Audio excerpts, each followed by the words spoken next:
स्वागत है बच्चों हिंदी कक्षा के ई पाठशाला में। आज की कक्षा में हम भाषा अभ्यास के अंतर्गत पाठ 7 दादा जी नामक पाठ का अध्ययन करेंगे। पिछली कक्षा में हमने इसकी कहानी पढ़ी थी। आज की कक्षा में हम इस पाठ के माध्यम से दिए गए व्याकरण ज्ञान का सामान्य अध्ययन करेंगे। तो आइए देखते हैं कि इस पाठ के माध्यम से हमें क्या सीखने को मिल रहा है। पहला प्रश्न है सही शब्द से वाक्य पूरे कीजिए।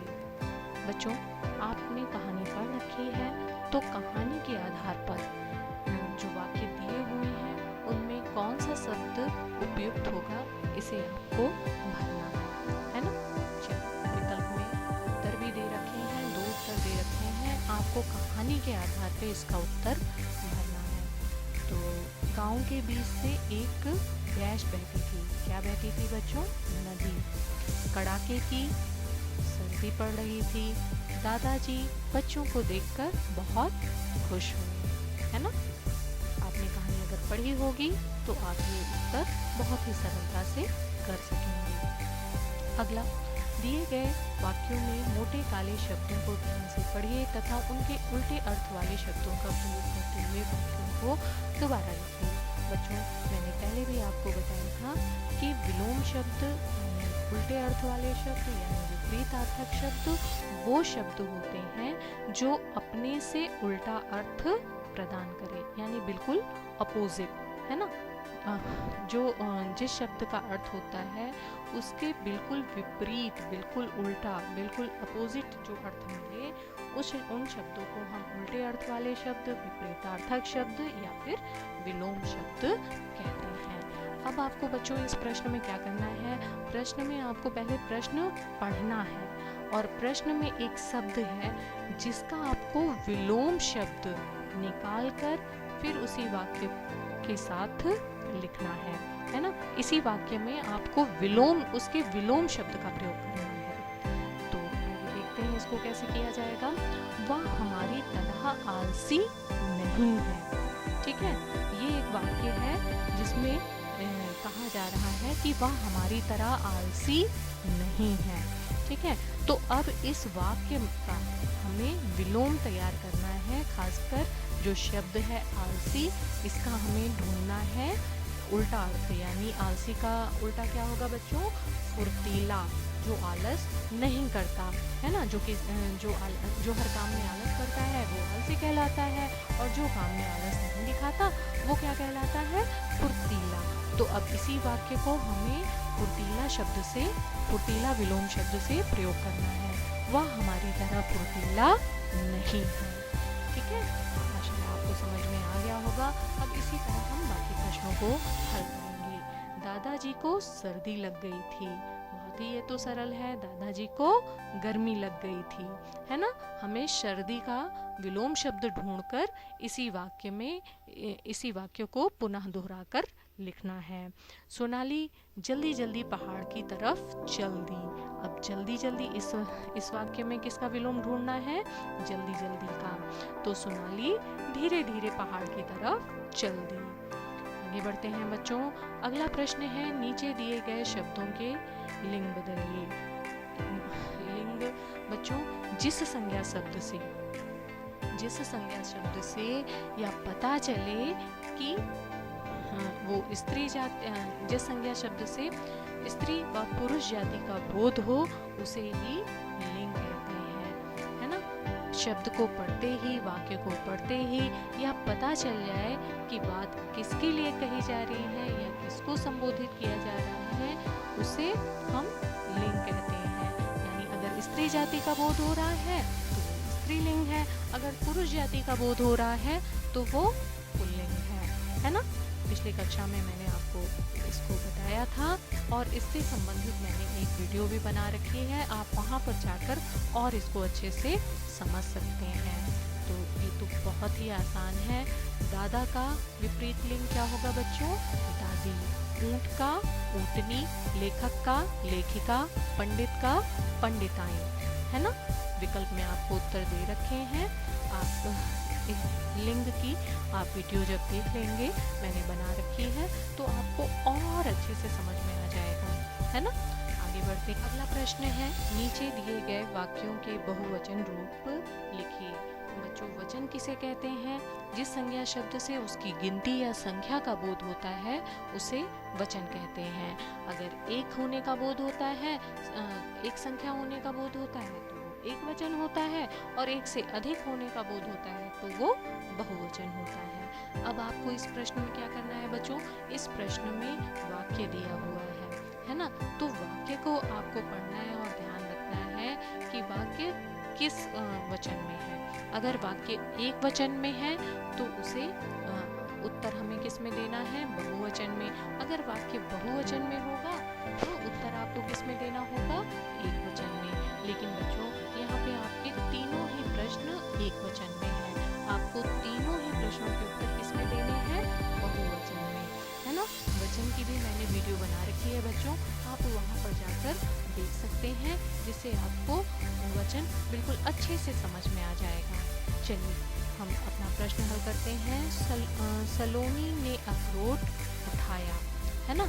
तो यहाँ पे क्या है? सलोनी ने अखरोट उठाया, इससे पता चल रहा है कि सलोनी ने एक अखरोट उठाया, है ना। अब इसको हम अगर बहुवचन में लिखेंगे तो क्या करके लिखेंगे? सलोनी ने अखरोट उठाए, यानी सलोनी ने एक से अधिक अखरोट उठाए, है ना। वचन कभी कभी संज्ञा शब्द, कुछ संज्ञा शब्द ऐसे भी होते हैं बच्चों जो प्रत्येक काल परिस्थिति में एक ही होते हैं, उनमें परिवर्तन नहीं होता, है ना। जब आप वचन वाली मेरी वीडियो देखेंगे तो आपको वहाँ पे समझ में आ जाएगा, है ना। तो वहाँ पे हम क्या करते हैं? क्रिया को ही उससे जुड़ी जो क्रिया होती है उसको ही उसका ही वचन हम परिवर्तित कर देते हैं। चलिए, पेड़ पर कबूतर बैठा था, पेड़ पर कबूतर बैठे थे, है ना। झरना पहाड़ से गिरता है, झरने पहाड़ से गिरते हैं, है ना। ऐसा क्यों हो रहा है बच्चों? यहाँ पे क्रिया बदल रही है। आपने अभी तक क्या सीखा था? कहानी का कहानियाँ हो जा रहा था, है ना। लेकिन इसमें यहाँ पे संज्ञा शब्दों में कोई परिवर्तन नहीं हो रहा है, बल्कि क्रिया में परिवर्तन हो रहा है ना। तो कुछ शब्द ऐसे होते हैं जो दोनों ही वचनों में एक से एक समान प्रयोग होते हैं, लेकिन उनके साथ कर्म या क्रिया का वचन बदल जाता है।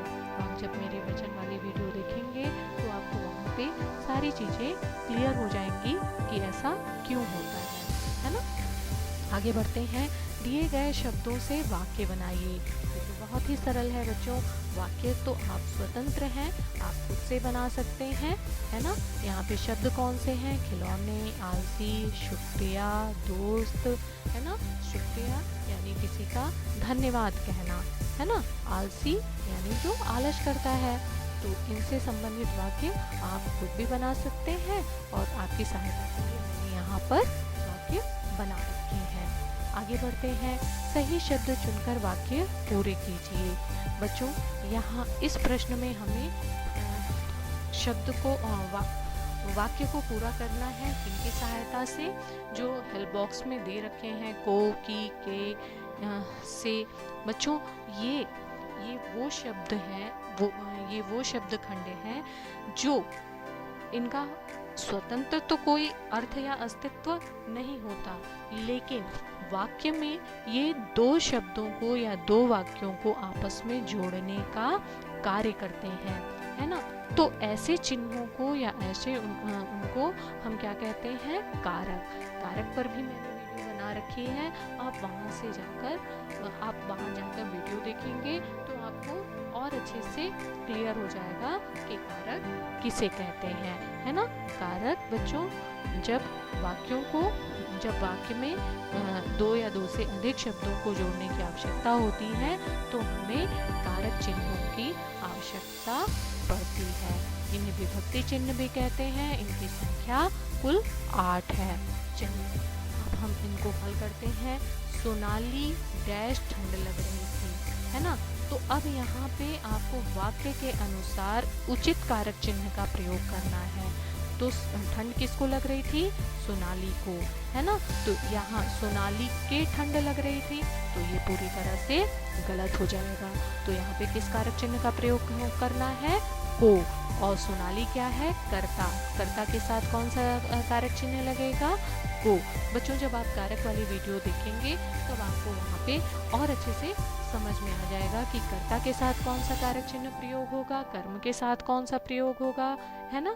वहाँ पे आप जाकर अवश्य देखिएगा। चलिए, उसे दादाजी की चिंता हो रही थी, है ना। इसमें कौन सी होगी? बड़ी की। अखरोट के छिलके पड़े हुए हैं।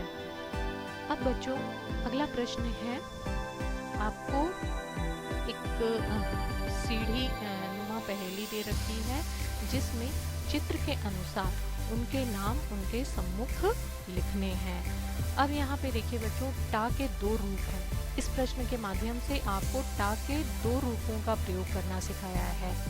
एक रूप जो साधारण टा व्यंजन आपने पढ़ा है, और दूसरे में आप देख रहे हैं नीचे हलंत चिन्ह है। तो इसे हमें यहाँ पे समझने की आवश्यकता है बच्चों कि वो चिन्ह क्यों लगा है ना। अक्षर तो दोनों एक जैसे हैं, लेकिन दोनों में अंतर क्या है, ये आज मैं आपको यहाँ पे बताऊंगी। बच्चों आपने पढ़ा होगा पिछली कक्षा में वर्ण विचार। स्वर जो होते हैं बच्चों, उनमें किसी और ध्वनि की या किसी और अक्षर की उच्चारण के समय आवश्यकता या लिखते समय आवश्यकता नहीं पड़ती, इसीलिए वो स्वतंत्र होते हैं, इसीलिए उनकी गणना स्वरों में की जाती है। लेकिन बच्चों व्यंजन का उच्चारण सदैव स्वर के साथ किया जाता है ना। व्यंजन का उच्चारण सदैव स्वर के साथ किया जाता है, लेकिन कभी कभी शब्द प्रयोग में या वाक्य निर्माण में या शब्दों के निर्माण में हमें व्यंजन की जब थोड़ी आवश्यकता होती है, कम आवश्यकता होती है, यानी हल्की आवाज होती है, उच्चारण करके हम देखते हैं तो हमें थोड़ा हल्की आवश्यकता या कम आवश्यकता होती है, हल्की आवाज आती है व्यंजन की, तो ऐसे व्यंजन स्वर रहित होते हैं, है ना। उनमें स्वर का प्रयोग नहीं होता। तो इनमें बच्चों उनको स्वर रहित लिखने के लिए हम क्या करते हैं, उस अक्षर के नीचे इस तरह का हलंत चिन्ह प्रयोग करते हैं, है ना। जो व्यंजन स्वर रहित लिखे जाते हैं या स्वर रहित उच्चारित होते हैं, उनके नीचे हलंत का प्रयोग होता है। जो पाई वाले अक्षर होते हैं उनमें पाई हटा दी जाती है ना। तो यहाँ पे आपको टा का दोनों रूप दिया गया है कि टा का स्वर सहित और स्वर रहित दोनों आपको प्रयोग करने हैं, है ना। तो अब आपको यहाँ पे जैसे देखिए बच्चों, उच्चारण करते हैं। पहला शब्द क्या है?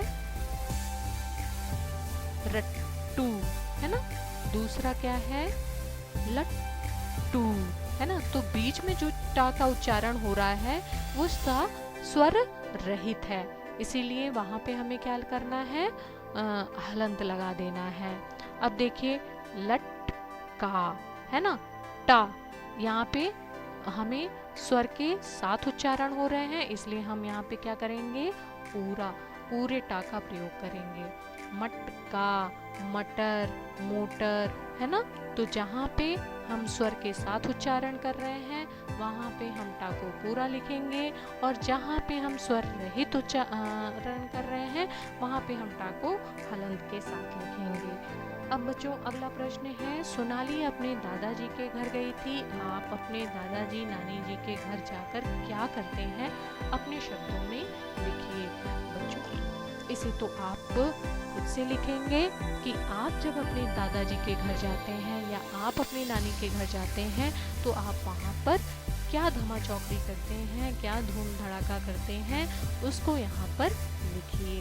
कहने का मतलब आप वहाँ पर जाने पर क्या अनुभव करते हैं, क्या सीखते हैं, ये सारी चीज़ें आपको इन्हें अपने शब्दों में लिखना है। तो इस तरह से बच्चों मैंने आपके समस्त अभ्यास कार्य करा दिए हैं। अब आप इन्हें अपनी पाठ्य पुस्तिका में हल कर लेंगे। आज की कक्षा में बस इतना ही। धन्यवाद।